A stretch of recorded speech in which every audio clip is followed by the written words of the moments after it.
What? Greetings, council staff. Thanks very much for coming to this meeting.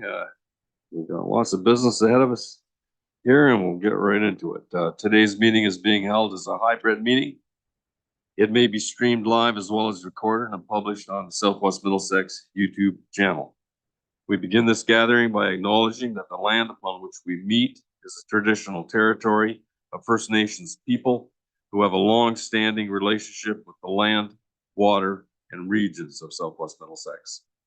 We convey our respect to First Nations neighbors and thank them for their contributions to our culture, community, our past, and partnerships in the future. The first order of business is somewhat unusual. We have to rise and report from a closed meeting on January 30th, 2024. Deputy Mayor Mike, you got that in front of you? Great. Whereas council. Sorry about that. Whereas council had a training session on January 30th, 2024 in line with the Municipal Act section 239 brackets 3.1. Therefore, be it resolved that council accept the minutes as the rise and report. Okay, Mike, will you move that? Thank you. Is there a seconder? Don McCollum, Councilor McCollum, thank you very much. Discussion? All in favor? Carried. Okay. Disclosure of pecuniary interest. The clerk has advised me there is none.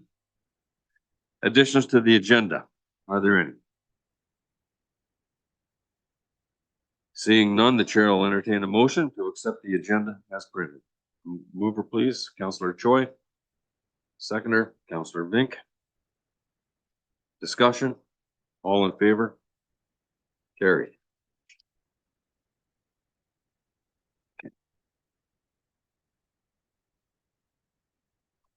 Delegations and presentations. Alan has advised me that there are none. Consent agenda. A couple of things in front of you here.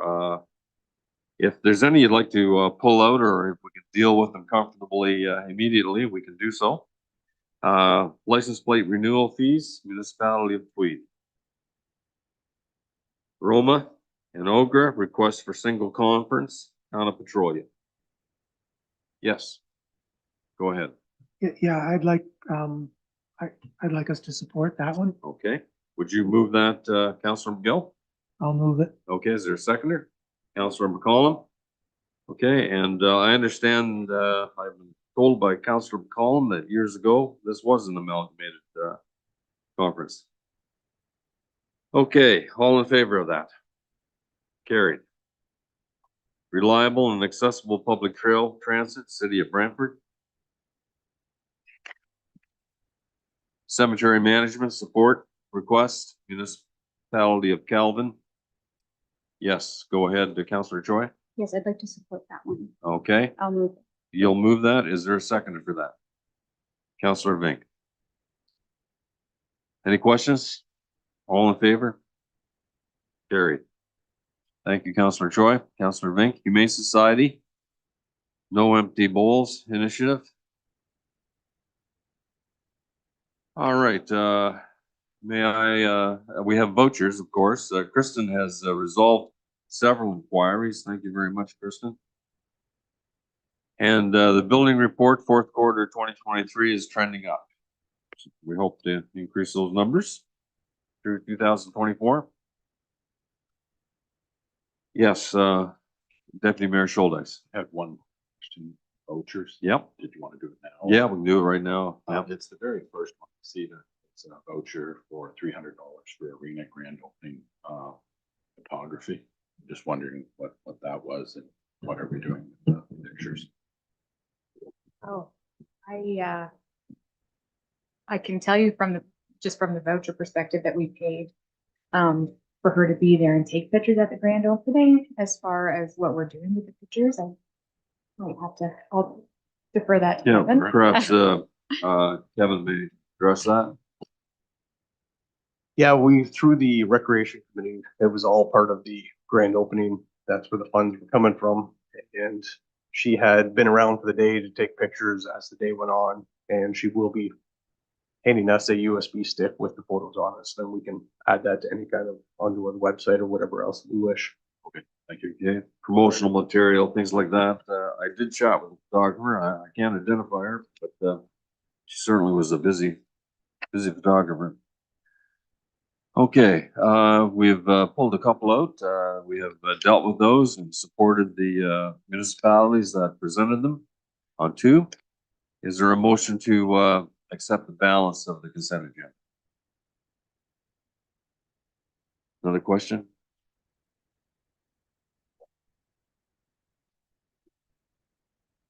Okay, would you like to ask? Yeah, if we can get an answer for you with that.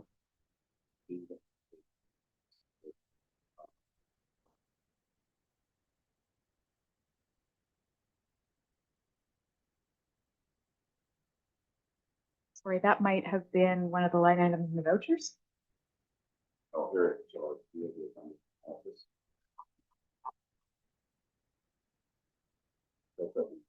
Oh, there, yeah.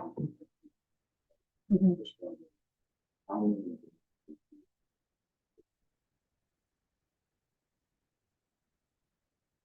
Don't know the answer to that necessarily. They're not always in the office. Through your worship to the deputy mayor, I don't have an answer immediately, but I can bring it forward to you at a later date.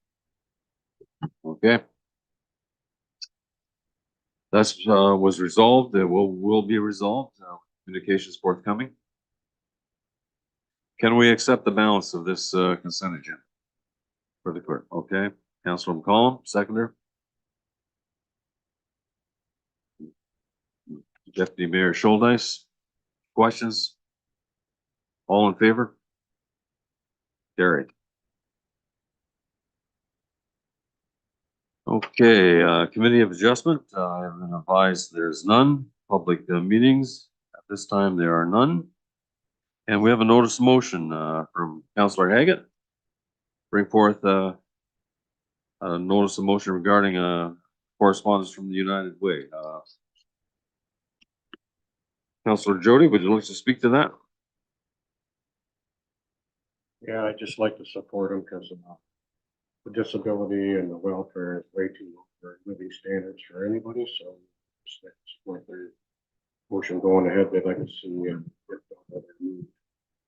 so I just think it's a good thing because, well, for instance, 733 for the welfare, I don't know how anybody lives on that for a month. So in the disability, I'm not sure exactly what it is. I think there needs to be more, and I think I'd love to support it. Okay, sounds like a reasonable request. Would you move that, Councilor Haggett? Okay, is there a seconder for that? Deputy Mayor Schuldice, questions? All in favor? Carried. Thank you very much, Councilor Haggett. The recommendation is the municipality endorse the attached letter to the Premier. Correspondence and petitions, Alan, I don't believe there's any.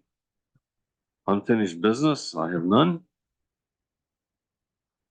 New business that has been removed from the consent agenda, we have dealt with those quite reasonably.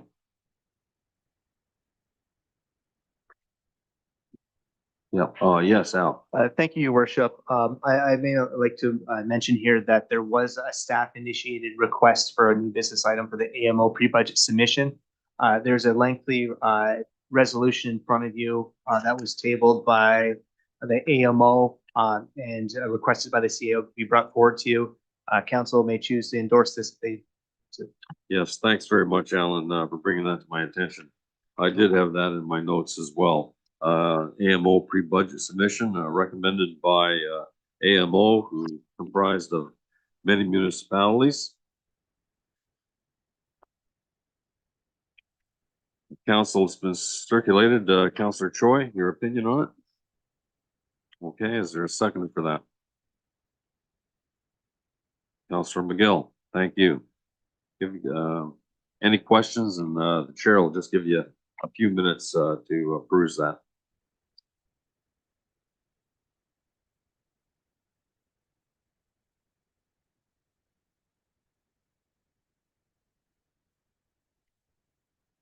Okay, we'll call the vote on it. All in favor? Carried. County council and conference updates.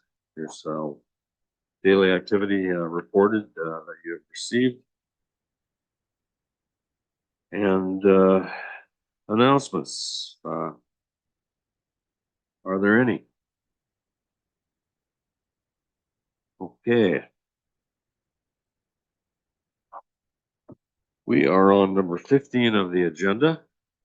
Morrell, it looks like you might be on deck here. 15A, operations, public works. Request, for proposal. Would you like to walk council through that, Morrell? Yes, through your worship, before you is a report for engineering services, to complete the detailed design, tendering, contract administration and site services for 4 culvert replacements and 1 bridge rehabilitation. The request proposals were tendered in compliance with our municipal procurement policy. The bid submissions are within budget. We received 4 bids. 1 was deemed incomplete due to not submitting and the required documentation as per the RFP requirements. Staff's recommendation is to award the engineering service component to Spreed's Associate Engineering and Architects, and I'm here to answer any questions that you may have. Okay, thank you, Morrell. We're looking at, item 15A, number 1. Are there any questions that you would like to pose through the chair to Morrell? Yes, go ahead, Deputy Mayor. Thank you, Mayor. This is really kind of more of a statement, I guess, than a question. We've had some confusion on guardrails, when culverts have been replaced in the past.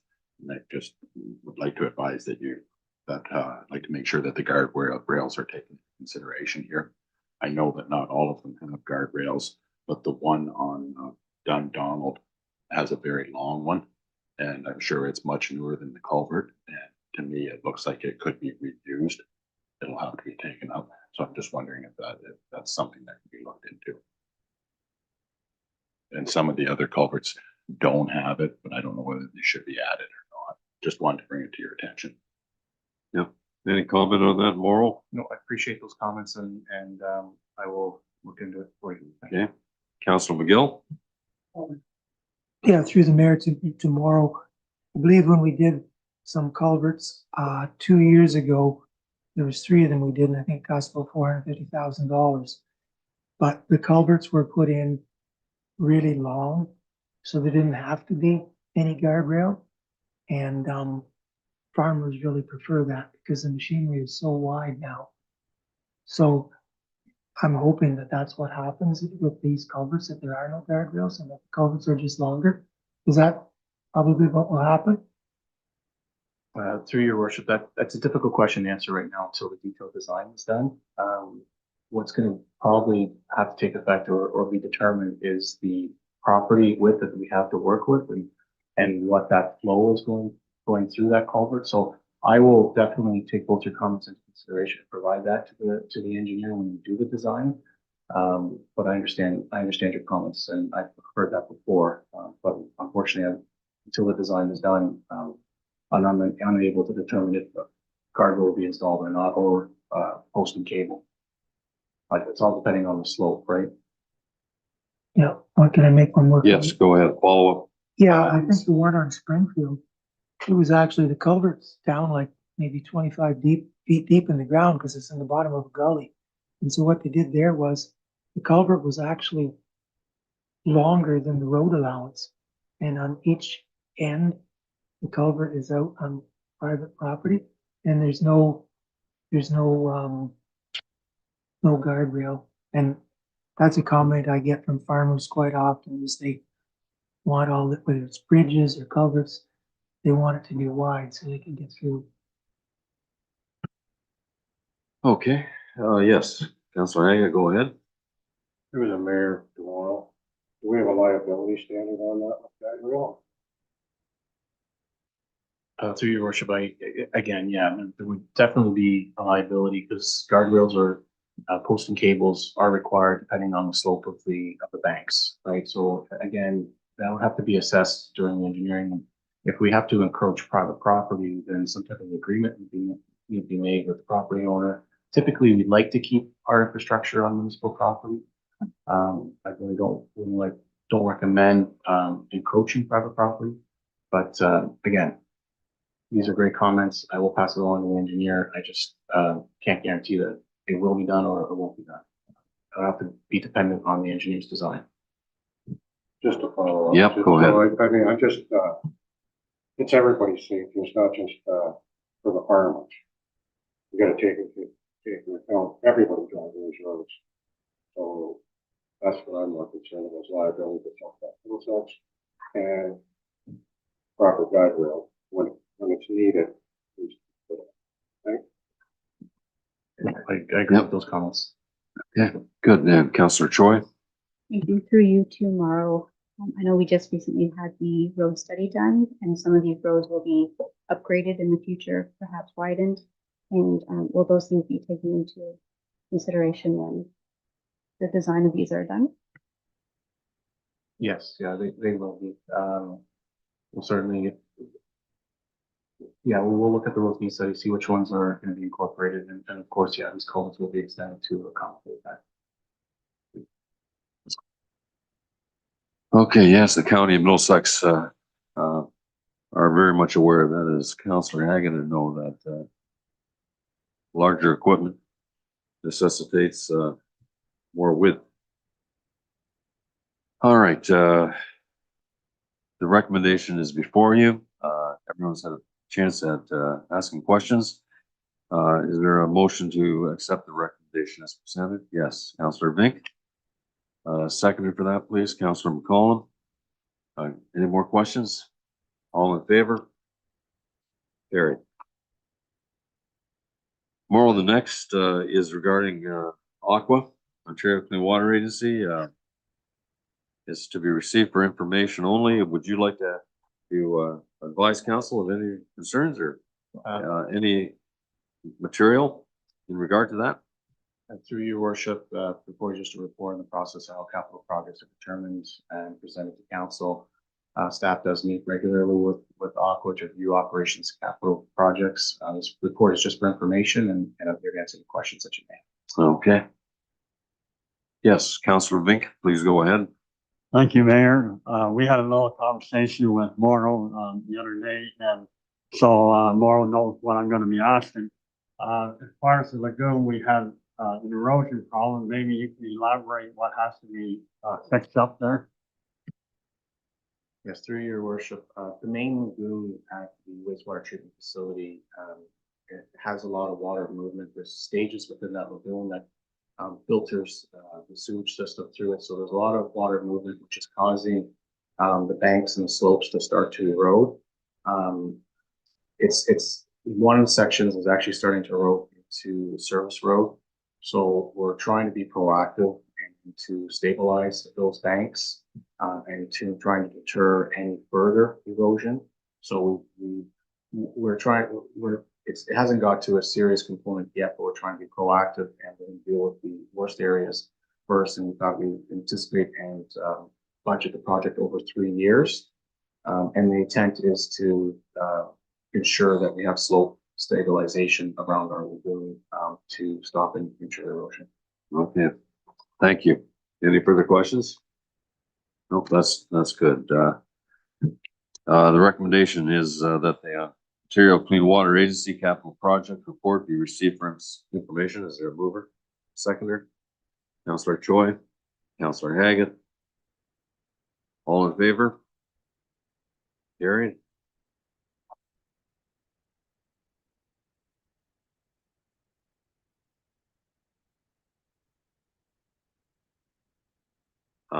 The next item, 15B, Administration, Middlesex County Police Services Board. Kristen, could you, Mike's not here, could you fill council in on that, or Alan? Your worship, staff didn't necessarily have time to prepare to do a full presentation on this because the CAO is expected to do it. However, in this moment, I will summarize. This is a mandated or imposed by the province that we are obligated to participate in. It has representation throughout the Middlesex County, all the lower tiers. It is not a Middlesex County board though. So we'll be, as a group, working together to operate the board. To start off, they have, I believe, proposed 5 different representation groups based off of population and our representative population. With that, Newberry, Adelaide Metcalf, and ourselves have been grouped together as an appropriate size basis representation.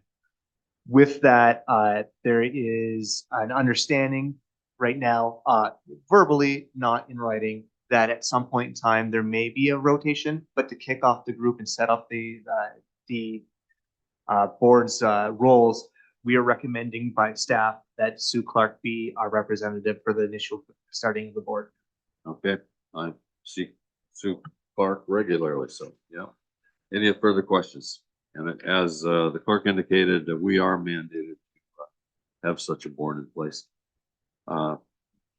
Deputy Mayor Schuldeis? Thank you, Mayor Mayhew. Question is to Alan or possibly you may know as well.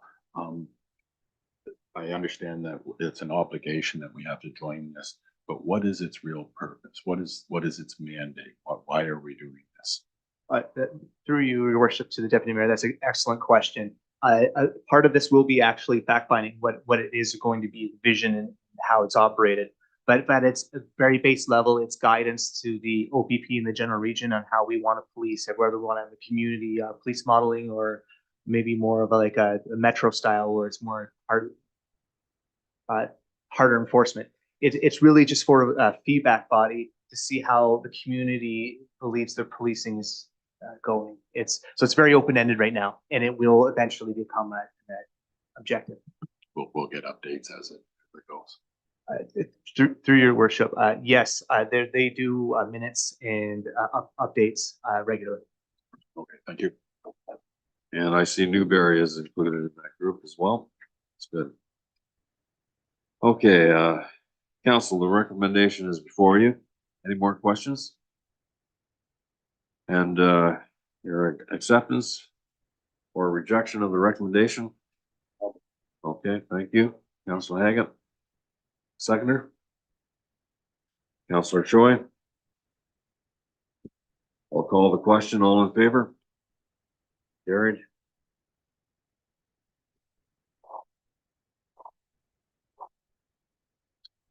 And 15C, pay equity and compensation review.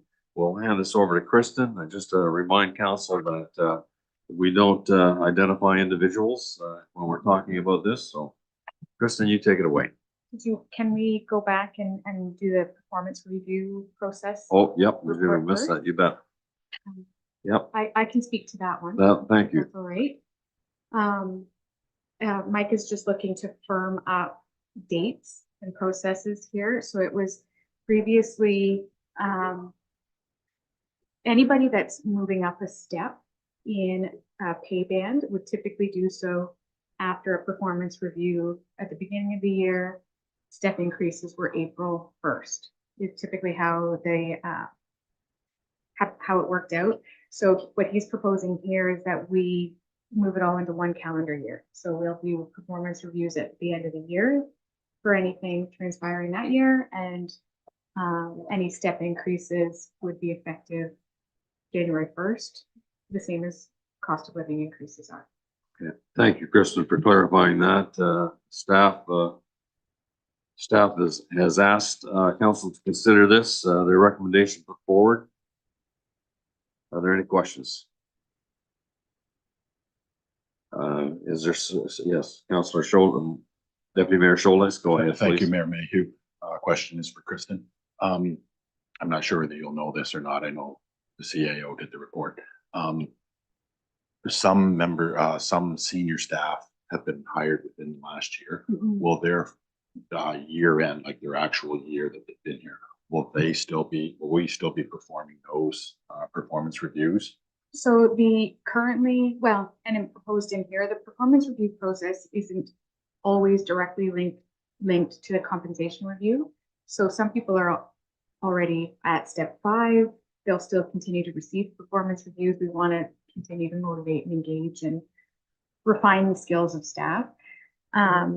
having said that, some of the increases would be unique to each contract for a newly entering employee. So they may have a different component to their contract. So I can't tell you exactly for each of the new staff when any step increases would be, but they're not as directly linked to the performance review process. Oh, yes, go ahead. Thank you, Mayor Mayhew. And also, I'd like clarification on who will be sitting in on the review process for each staff member. I don't see that here, and I don't think I see it here anywhere, do I? I don't think so. And I just wondered if we could have this come back before council with a little bit more clarification on it. I think I can answer it briefly as far as the current procedures would go. Their direct supervisor would sit in. If there was a multi-tiered reporting approach, perhaps the CAO or the director of that department would review other people's performance reviews, but usually it'd be the direct supervisor that would deliver it. I believe our last policy had it that the mayor and deputy mayor and possibly one member of council sat in on all senior members' performance reviews. Yes, I'd have to review that, definitely CAO, but I'd have to review a senior manager. If we could just get clarification at a later date. Mhm. And those questions are found in policy HR 006. And that was approved by council on April 17th, 2019. So that information is available. So we're not deviating from that. No, no. Yeah, the time windows perhaps, but not the policy. Okay, Alan, I see your hand up. My apologies, Your Worship. I was just conferring with the director there. Please proceed. Okay, thank you. Okay, recommendations is before you. Is there a mover and second for this, please? Regarding the employees' reviews. Mover for that, please. Oh. Yes, Alan. Your Worship, just to read the room on this, maybe one of the councillors, through the questions that they presented, could offer an additional line to this resolution, and that a further report be brought forward to describe the policy. Okay. Because what staff is asking for right now is more of a timing issue, not really a change in direction. Exactly. I think that line would cover it if we could include it. Okay. Thank you, Alan. The chair requires a mover and a seconder for this.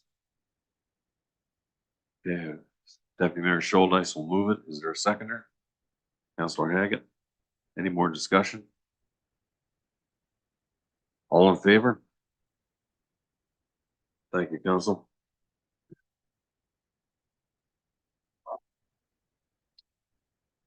And Kristen will continue with your comments here on pay equity and compensation review. Absolutely. So the recommendation is that we move into closed session to discuss employee negotiations exceptions specific to the market study and pay equity review. But just a general background, there are 18 non-union positions within the municipality, and that's all we're discussing right now. The union positions are discussed during union negotiations. And typically we operate on a 5-year cycle to engage an outside company to come in and conduct a pay equity review and compensation and pay equity review. The pay equity piece you'll note here is a legally required step. So we've just kind of combined them so that we're only engaging the consultant once.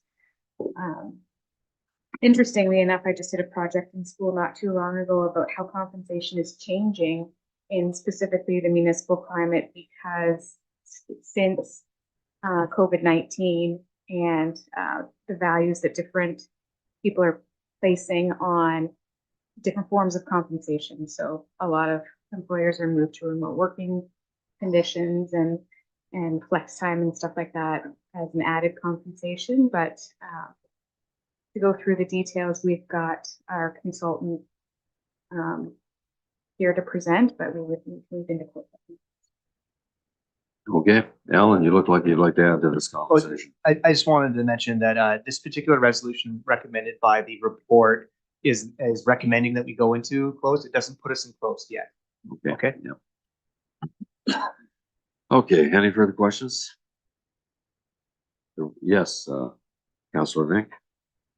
Mayor Al, so I'm not sure what we can actually ask if this is gonna go into closed session.